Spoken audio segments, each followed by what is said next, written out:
जय हिंद दोस्तों, त्यागी trading tips में आपका स्वागत है। दोस्तों, इस वीडियो के अंदर हम बात करने वाले हैं 2 से 3 शेयर के बारे में। यहाँ पर बात होने वाली है। सबसे पहले हम यहाँ पर बात करेंगे एक ऐसे शेयर के बारे में जो कूड़ा उठाने वाली कंपनी है। उसको लगभग 1300 करोड़ के ऑर्डर मिले हुए हैं। समझिए, कूड़ा उठाने वाली कंपनी 1300 करोड़ के मिले ऑर्डर, और शेयर के अंदर आप ये मान के चलें कि लग गया अपर सर्किट। आप देख सकते हैं यहाँ पर 20% की तेजी होने का मतलब आप समझ सकते हैं कि शेयर के अंदर कितनी ज़बरदस्त तेजी बनी है। आज लो की बात करते हैं तो 460 रुपये का लो था और हाई मारा है 522 रुपये का। और 52 वीक लो देखना चाहते हैं तो 408 रुपया, और ऊपर से शेयर गिरा हुआ था। ठीक है, तो ज़बरदस्त पिछले 6 महीने का चार्ट पैटर्न देखते हैं तो गिरावट इस शेयर के अंदर ज़बरदस्त आपको देखने को मिली है। 1400 करोड़ का मार्केट कैप है, तो कोई ये ना समझे कि बहुत भारी या बड़ी कंपनी है, नहीं।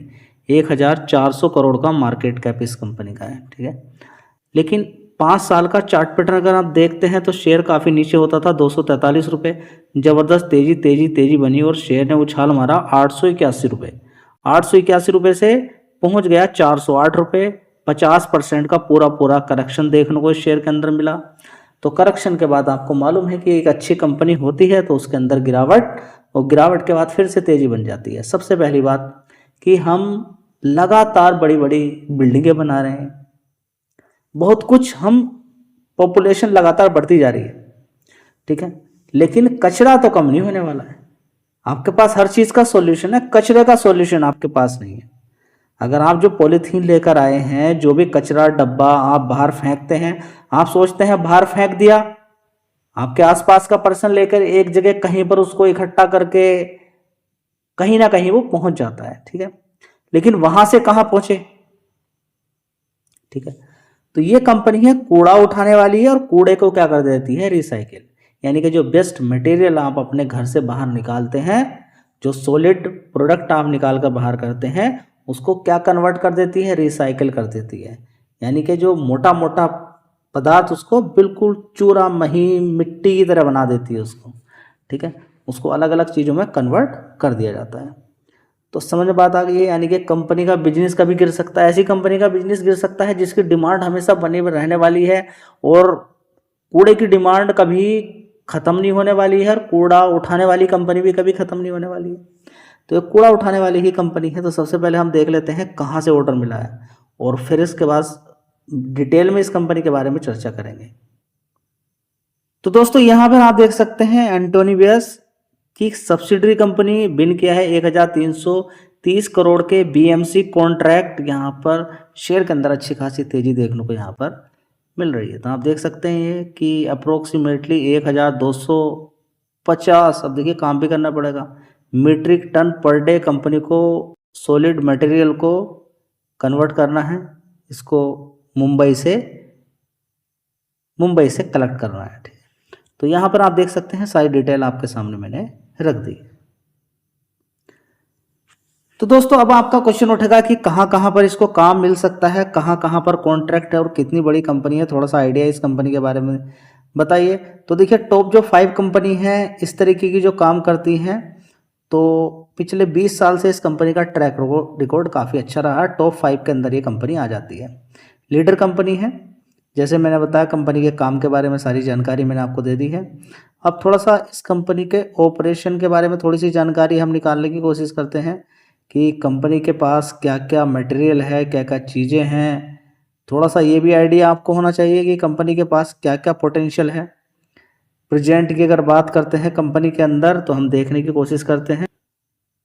दोस्तों, 1574 स्मॉल टिपर्स हैं, जिसमें देखिए ये कूड़ा आपने देखा होगा कि गली गली में कुछ गाड़ियां घूमती रहती हैं, वो वहां से कलेक्ट करती रहती हैं कूड़े को। 85 इलेक्ट्रिक व्हीकल भी हैं इसके पास, 589 कॉम्पैक्टर्स हैं, 87 डंपर्स प्लेसर्स हैं, 111 बिग टिपर्स हैं, 58 हुक लोडर्स हैं, 130 ड्रेन सिल्ट कंपनी के पास है मशीन्स हैं। ठीक है, इसके अलावा अगर देखें तो 12 पावर स्वीपिंग मशीन्स कंपनी के पास हैं, टोटल मिला के अगर देखें 2599 व्हीकल्स एंड इक्विपमेंट कंपनी के पास अवेलेबल हैं। और कलेक्शन एंड ट्रांसपोर्टेशन प्रोजेक्ट कहाँ कहाँ पर कंपनी का होता है उसके बारे में भी आपको काफ़ी जानकारी होनी चाहिए। चलिए एक बार देख लेते हैं, इस कंपनी के बारे में भी थोड़ी सी जानकारी निकालते हैं कि कंपनी के जो प्रोजेक्ट हैं कहाँ कहाँ पर हैं।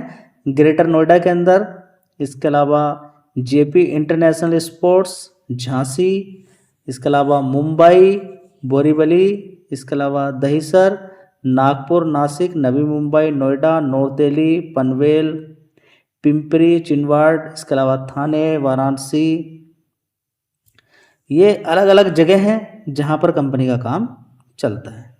चलिए ये बात हुई। अब आगे एक चीज़ और यहाँ पर हम देखते हैं कि कंपनी के एम्प्लॉय फुल टाइम एम्प्लॉयज़ कितने होंगे, 10,555। ठीक है, चलिए तो दोस्तों छोटी कंपनी है। अब यहाँ पर हम देखते हैं ऑर्डर्स मिलेंगे तो कंपनी का काम बढ़ेगा। एक साल पहले अगर हम देखने की कोशिश करते हैं तो देखिए 221 करोड़ की सेल्स थी, उसके बाद 243, 200, उसके बाद 243 है, उसके बाद 247 करोड़, उसके बाद देखेंगे 258 करोड़ का रेवेन्यू देखने को यहाँ पर मिल रहा है। चलिए अब यहाँ पर हम देखते हैं ऑपरेटिंग प्रॉफिट, तो 43 करोड़ से सीधा सीधा कितना हो गया, 50 करोड़, पिछले क्वार्टर से थोड़ा सा कम है। तो परफॉर्मेंस ऑपरेटिंग प्रॉफिट वाइज तो कोई खास नहीं है। सेल्स में थोड़ी सी तरक्की यहाँ पर हम मान सकते हैं। नेट प्रॉफिट भी देखें तो कोई खास नहीं है, देख सकते हैं यहाँ पर 15 करोड़, 18 करोड़, 46 करोड़, 23 करोड़ और 17 करोड़। दोस्तों अगला शेयर होगा बैंक ऑफ महाराष्ट्र। देखिए अगर हम बात करते हैं तो कभी आपने देखा होगा कितने छोटे छोटे शेयर होते थे बैंकिंग सेक्टर की। अगर बात करें पीएनबी को आप देख सकते हैं कितना नीचे होता था।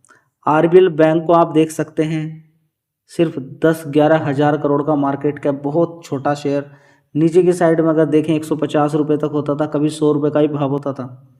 ठीक है, उसके अलावा हम फेडरल बैंक को अगर देखते हैं तो वो भी काफ़ी नीचे होता था। आज की डेट में आप देखिए फेडरल बैंक कहाँ पर पहुँच चुका है। तो परफॉर्मेंस आपको देखनी पड़ेगी। केनरा बैंक हो, एसबीआई बैंक हो, कोई भी बैंक हो, यूनियन बैंक ऑफ इंडिया ही क्यों ना हो, ठीक है, सस्ते दाम पर किसी का खरीदने का मन नहीं होता है। बड़ी दिक्कतें होती हैं, शेयर रुका रहता है, जाम रहता है, अपने स्थान से ज़्यादा नहीं खिसकता है। 51 से सीधी सीधी तेज़ी दिखाई थी 60 रुपये, उसके बाद फिर गिरावट हो गई। तो यहाँ पर अगर हम देखें एक साल के लो के अकॉर्डिंग भी अगर देखते हैं तो बैंकों के अकॉर्डिंग देखिए रिजल्ट्स काफ़ी अच्छा है। 16% के रिटर्न, 17% के रिटर्न इसने बना के दे दिए हैं 29 अगस्त से लेके 19 नवंबर तक। तो अच्छा पैसा बना के दिया है। गिरावट पे देखना होता है कंपनी के अंदर पोटेंशियल है क्या नहीं है, तो यही देखने की हम कोशिश करते हैं। 43,000 करोड़ का मार्केट कैप है। इसके अंदर अगर हम देखने की कोशिश करते हैं एफआईज खरीद रहे हैं, डीआईज धीरे धीरे होल्डिंग बढ़ा रहे हैं, साथ ही पब्लिक भी होल्डिंग अपनी बढ़ा रही है। ठीक है, तो सारी चीज़ें इस शेयर के अंदर मिलेगी आपको। बढ़िया शानदार कंपनी का काम भी, बैंक का बढ़िया पोटेंशियल भी अच्छा खासा यहाँ पर देखने को मिलेगा। 52 लो 42 और हाई 61 रुपये, ये भी आप इसके अंदर देख सकते हैं। चलिए देखते हैं कि कंपनी के अंदर क्या पोटेंशियल है। तो दोस्तों देख लीजिए यहाँ पर रेवेन्यू वाइज अगर हम यहाँ पर देखते हैं तो 6,300 करोड़ का रेवेन्यू था, उसके बाद 6,700, 7,000 करोड़, उसके बाद 7,128 करोड़। और एक साल पहले कितना था, 6,000 करोड़। 6 से हुआ 6,300, फिर 6,700, फिर 7,000 करोड़, उसके बाद 7,100 करोड़। अच्छी खासी परफॉर्मेंस रेवेन्यू वाइज आपको देखने को मिल रही है। अब आप देख सकते हैं कंपनी का नेट प्रॉफिट भी देखिए अच्छा खासा ही बढ़ रहा है। बैंक का 1,300 करोड़ से सीधा कितना हो गया, 1,400, 1,500, उसके बाद 1,500 करोड़, और अभी देखेंगे 1,669 करोड़। ठीक है, बढ़िया परफॉर्मेंस है। अब अगर आपको दिक्कत है बैंक को लेकर, यानी कि कोई एनपीए वगैरह की, तो कोई दिक्कत नहीं है। तो आप देख सकते हैं नेट एनपीए कितना है, 0.18% का। ग्रोस एनपीए कितना है, 1.72% का। तो काफ़ी सारी चीज़ें इसके अंदर बढ़िया लगी। एक चीज़ मुझे सबसे अच्छी लगी इस कंपनी के अंदर कि प्रोमोटर्स ने माल ज़बरदस्त बेचा और ख़रीदा किसने है। देखिए कभी एफआईज कितना होते थे, 0.26%, डीआईज कितने होते थे, 3.33%। आज की डेट में चलिए हम देख लेते हैं कितना हो गए हैं, 4%, और डीआईज कितने हो गए हैं, 12%। तो एफआई डीआईज दोनों ने माल खरीदा।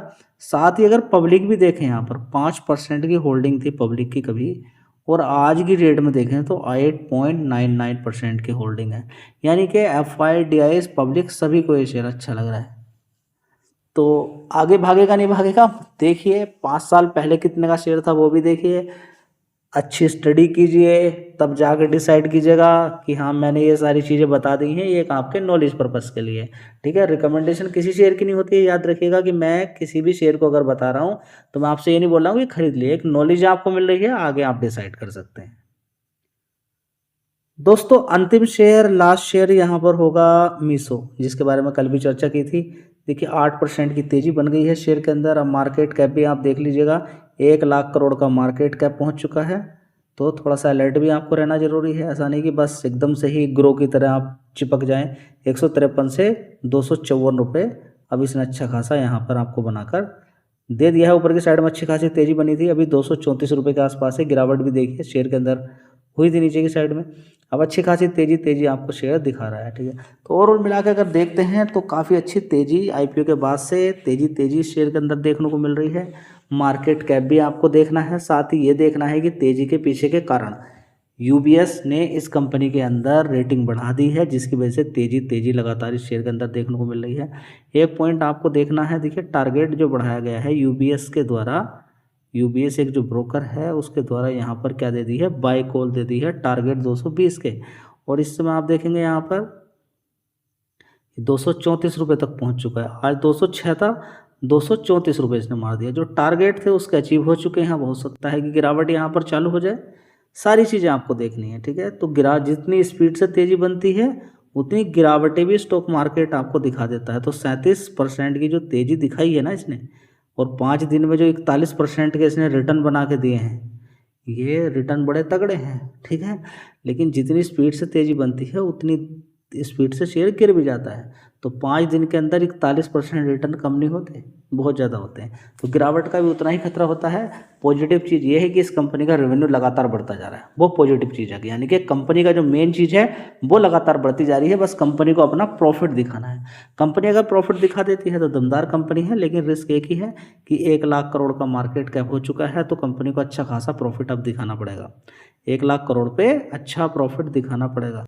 तो चाहो तो शेयर पे फोकस कर सकते हो, लेकिन गिरावट पे करना चाहिए। अब तो अच्छी खासी तेज़ी बन चुकी है, कोई फ़ायदा है नहीं, ठीक है। चलिए, धन्यवाद।